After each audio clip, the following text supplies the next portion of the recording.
Welcome back to the Sunday to Society podcast. I'm your host, Riley, where we help you go from the pews to the public square. We release new episodes every Monday at 9 a.m. Eastern, 6 a.m. Pacific time on your favorite podcasting app, such as Spotify, Apple Music, and Amazon Music, as well as YouTube, so you can find us wherever you get your favorite podcasting. If you haven't already, please give us a rating and review on your favorite podcasting app. That helps our podcast get out to new listeners, and that helps us get our message out to other people. The topic we're going to be discussing today is the Christian's mental health. A focus on mental health has been around for really the last several years, I would say.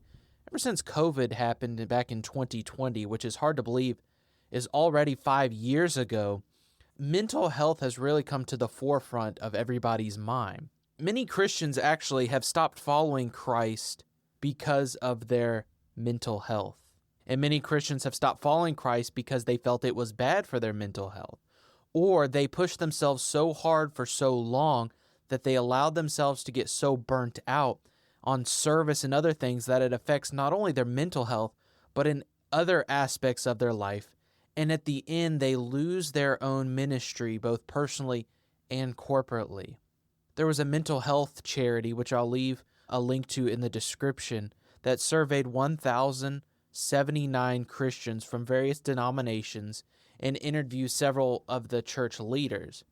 And what they found in this survey was rather striking and rather alarming, because in that survey that was conducted, of those little over 1,000 Christians, 43% of them experienced some sort of mental health issue, which is significantly higher than the 1 in 4 statistics, or 25% of people that are outside of Christianity. Of those, only 35% of those that experience some sort of mental health issue said that they found their church community had been supportive in all of that. Now, that number is rather alarming because of, number one, the high amount of Christians who have experienced some sort of mental health issue. But of that large percentage, a very small percentage felt that their church was particularly supportive in helping them and getting the help that they need. Now, this is quite alarming. The survey continues by saying, and something that's even more concerning, that 91% believe that their mental health remains stigmatized, and more than half saying that their church rarely or never even spoke about the Christian's mental health at all. So you know what this survey tells me? This survey tells me that there is a very large portion of Christians from a large variety of denominations that are struggling with this type of particular issue. And then this particular issue, they feel like the church is not very supportive of. So if almost 50% of Christians are experiencing some sort of mental health issue, and they feel like maybe only a third of them feel like the church is being supportive, and then 9 out of every 10 of those Christians feel like their mental health issues remain as a stigmatism to the church, and they feel like the church is never going to address it at all. So the importance of this topic is very, very high. I think it's something that some churches have chosen to ignore for one reason or another, for various reasons. And that's the topic that I want us to talk about today. So let's jump right into this idea of the Christian's mental health. The first thing I want us to look at, that God designed the body to rest. I mentioned just a moment ago that Christians often like to push themselves far too long and far too hard, and their body doesn't get the rest that it deserves. And really, where does your body find the most rest? Well, it's sleeping at night. The National Heart, Lung, and Blood Institute found that 33%, so 1 out of every 3, American adults don't get enough sleep at night.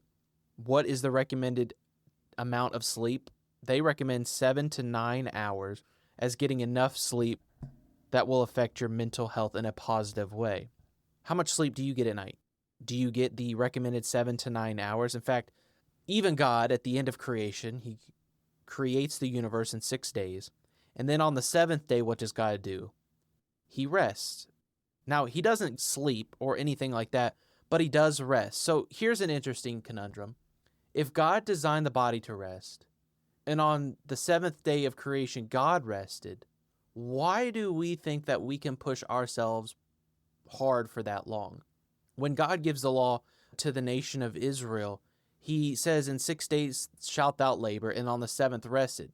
God knew and God created the body not to go that hard for that long. He designed at least 1 day of rest for the body to recuperate, but also he allowed the body to not run that long, that hard. One of the greatest ways, and of course, I'm not a medical doctor, but these are studies that have been done by medical professionals.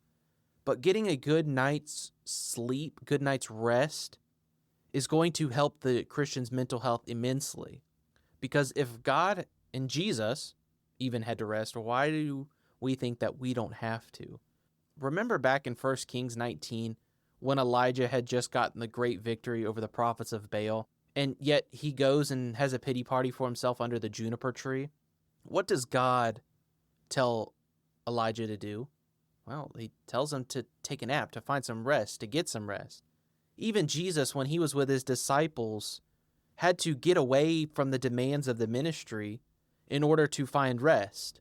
In the book of Matthew, when Jesus is tempted by the devil for 40 days and 40 nights, and he doesn't have any food, when the devil finally goes away and Jesus finds some rest from the angels, his body was pretty well torn. His body was pretty diminished. He would have not had the right nutrition, the right amount of rest for 40 days. So if Jesus, who is 100% God and 100% man, needed rest at the end of the temptation that the devil gave him, why do we think that we aren't any different? Now, of course, everybody's body is different in the amount of sleep that is needed. Some people can run off 7 hours of sleep. Some people need as much as 10 hours of sleep. And of course, it depends on your age and your physical demands for your job or anything else that you find yourself in. But rest, especially sleep, is very important to not only the Christian's mental health, but to everybody's mental health. So God designed the body to rest. You know, it's also okay to not be okay. When we think of people found in the Bible who struggled with their type of mental health, there's actually several that come to mind. There's several people like David, who was always seeming to run for his life. I mean, he spent a very long time running from Saul. He also spent a good portion of time running from Absalom. So if you're running for your life, what seems like most of your life, I think that probably took quite a toll on David. In fact, if we read many of the Psalms, David seems like a man who is experiencing some sort of mental health issues and some anxiety and different things like that. But notice where David oftentimes goes for help. Where does he go? He goes to the Lord, doesn't he? And never do we find God rebuking David for his emotions. Going back to that study that I mentioned a couple minutes ago, where 91% of Christians in this survey felt like their mental health issue was stigmatized by the church. And here in the Psalms, we never read of God rebuking David for feeling these different types of emotions. In fact, it was God who created these different types of emotions. But David, even in all of the struggles and all the different things that he found himself throughout his life, he realized that he needed to rely on God. Was David always okay? Well, no, of course he wasn't. Who else? Well, I think of Job. Remember, Job lost all of his possessions. He lost all of his children. He lost all of his cattle. And he lost all of his servants in one day. Now, imagine what type of mental health crisis Job found himself in. And when we read through the book of Job with his friends, it really doesn't get much better for him. And then when one good friend does come and tries to encourage him, Job is kind of almost ready to give up in a sense and to do kind of his own thing. But even towards the end of the book, he begins to struggle with the thought of, is God good? And he seems like a man who's struggling with not being okay. I mean, if you lost all of these things in one day, you would probably not be okay too. But where did Job go for encouragement? Well, he did go to the Lord, but when he began to question if God's good, God mentions many of these things. Job, where were you when the foundations of the earth were laid? Job, where were you when this happened? Job, where were you when this happened? And when we get to the end of the book, and Job finally decides that, yes, God is good, we find out that Job was prosperous at the end of his life. He had many children again. He got all of his livestock back and then some, and his cattle and then some, and all of these different things. But during this whole time, do you think David and Job were not okay? I mean, we've already mentioned Elijah, and Elijah had just experienced a great victory on Mount Carmel, but then after that, he goes and he really says that it would be better if God would just kill him right then and there, forgetting the total victory that he had just experienced several days earlier. These people in the Bible, some of them sought good sources, some of them sought bad sources. Job, friends weren't very helpful. Elijah said it would be better if he were just to die. David, in the Psalms, searches after God and finds comfort in him. In fact, when I think of people outside of the Bible who struggled with mental health, there's really a couple that come to mind. The first one that comes to mind is Charles Spurgeon. The great Charles Spurgeon, the preacher of preachers, as he sometimes, or prince of preachers, is what he's referred to as sometimes. The great pastor of the Metropolitan Tabernacle in London, England, he often dealt with mental health issues. He was sick for most of his adult life. He would deal with these mental health crisis for weeks and months at a time, even making it so bad to where he wasn't able to preach in his own pulpit for months on end. His wife, Susanna, would have to take care of him because he wasn't even able to take care of himself. Yet, he never blamed God for any of this. He would be bedridden for months on end, and where did he go to find comfort? He often went to the Word of God. But did that ever hamper Charles Spurgeon from being used by God? Of course not. Now, when we think of all of the different things that Charles Spurgeon accomplished throughout his entire life, you can go and see the Metropolitan Tabernacle, and this place is ginormous. And we read of the thousands and thousands of people who attended church services there, and the pastor's college that he started so that many other pastors were trained out. He dealt with mental health throughout all of this. Yet God still chose to use him in all this. And of course, he wasn't able to preach maybe for months on end because he was bedridden. That didn't stop him from serving the Lord. I don't have Charles Spurgeon's typical schedule for a week, but it was jam-packed full of stuff. And maybe his jam-packed schedule kind of allowed his mental health to take some struggles, and God had to allow him to rest for several weeks or months before being able to return to that schedule. But I think of Charles Spurgeon, but I also think of Martin Luther. We think of Martin Luther as the man who kicked off the Protestant Reformation, and that is true, but even Martin Luther oftentimes struggled with his own mental health. There's a famous story of Martin Luther when he's really in exile in Wartburg Castle in Germany, and he was kind of confined to this small area for his own protection. The Pope had issued a papal bull, and that was really calling for the execution of Martin Luther. And in this papal bull, if anybody ever got their hands on Martin Luther, they were to bring him to the Pope in order for his execution. But they hid Martin Luther in the Wartburg Castle, and in this castle, he was confined to this small room where oftentimes he would struggle with his own mental health. And a famous story goes that while he was sitting there, he saw the devil on the wall, and he picks up this inkwell that he had on a desk there and threw the ink jar at the wall, splattering, and then the devil's face went away. Now, if you were confined to a small room for who knows how long, wouldn't your own mental health start to take a toll? And there could be more strong Christians we could mention that have dealt with mental health struggles, and so it leads to the point that it's okay to not be okay, which now asks the question, well then, if it's okay to not be okay, where can I go for help? Which is a little more of a loaded question than it might first appear. And to that I submit to you that it really depends on what type of mental health struggle is taking place. Again, I mentioned that I'm not a doctor, but it really depends what type of mental struggle are you experiencing. I really see two different types of mental health struggles. The first one I see is a spiritual struggle. So if you're going to treat your mental health struggle, we have to first identify the symptoms, but not treat the symptoms, but go straight to the source.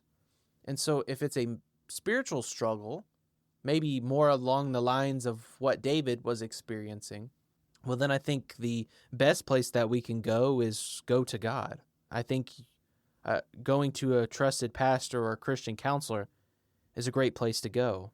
There's plenty of Christian counseling organizations that you can get into contact with, and they can give you the help that you need, but only if that's a spiritual struggle. Many times I think we choose to ignore these types of struggles, and sometimes they're even often misdiagnosed by saying, well, you're just not trusting God enough. That's why you're struggling with those things. But sometimes that is the case, but I think many times that's not the case. It's a little bit deeper there, that we might be struggling with these questions. Is God good? So a spiritual struggle, a spiritual mental health struggle, needs the right diagnosis, and it needs the right medicine in order to clear it up. And that is done by going to a pastor or a trusted Christian counselor. But what if it is a physiological struggle? I remember taking a Christian counseling class in seminary, and one of the questions was brought up as, well, what if somebody's struggling with some mental health issues and it was caused from a car wreck? Are you just going to tell that person that you're not trusting God enough? We all might say that that's a little silly, but you see, a physiological struggle is not going to be cleared up with just trusting God more. In fact, I think then it's wise to consult a doctor and say, hey, I'm having these issues because of an injury or some other type of imbalance or what have you. And then that doctor can help diagnose and getting the next step and the next step, and then getting it taken care of in a timely manner. You see, because what happens if these personal struggles, mental health struggles, spiritual struggles, physiological struggles, what happens if they're just neglected over a long period of time? Well, they kind of get worse, don't they? You see, if they're left untreated, just like if you take a cut on your finger and it gets infected, but you just leave it and don't do anything about it, eventually it's going to get worse and worse, and this is no different at all. You see, when we choose to not get help for those mental struggles, they get worse and worse and worse. Back in COVID, when people were told that their jobs weren't essential and people were basically locked up into their house, suicide rates went sky high. People were experiencing mental health crisis at a record level. Why was this? Because they couldn't, number one, they were told that they weren't essential, and two, they couldn't really get the help that they needed. Something is to be said about just simple human interaction does something for a person on so many levels that it helps their mental health. So the Christian's mental health is important. It's something that shouldn't just be neglected. It should be something that we should keep in check, something that we shouldn't ignore. And if people in the Bible experienced it, and strong Christians throughout history have experienced it, and even God himself had to rest on the seventh day, that Jesus Christ, while here on earth, had to rest and spend time away with his disciples and sleep and all of these different things, what makes us think that we're any different than those people? See, many people have chosen to no longer be in full-time Christian vocational ministry because they chose to ignore their mental health. Mental health's important. Getting the right amount of sleep is important. Finding the right diagnosis for the type of struggle that you're experiencing is important. Can I say this, that you're not alone in these types of struggles? You might feel like you're the only one who's experiencing these struggles. You might feel like you're not a strong enough Christian for having these types of struggles, but I think I've already laid a good groundwork by showing you people throughout history in the Bible that you're not alone in all of this, that you can find the help that you need in a trusted doctor or pastor in whatever type of struggle you're facing. Your condition is not something that's isolated to just you. And I guarantee you that other people that you know right now are struggling with these types of things as well. They just don't want to talk about it, and maybe for good reason. Maybe they're struggling with them as well, but the way that you're feeling and maybe you're struggling with these things, you're not alone in all of that. But I encourage you, take it to the Lord, and if need be, take it to your doctor, depending on what type of struggle you might be dealing with, because you're not alone in this. If you found this podcast to be helpful, I hope you'll leave us a review and a comment on your favorite podcasting app. Don't forget to follow us on Instagram at Sunday to Society. as well as like our Facebook page, which is also Sunday to Society. You can follow us on YouTube, and please share this podcast with a friend to help us get it out to even more people. I hope you have a great day, and God bless.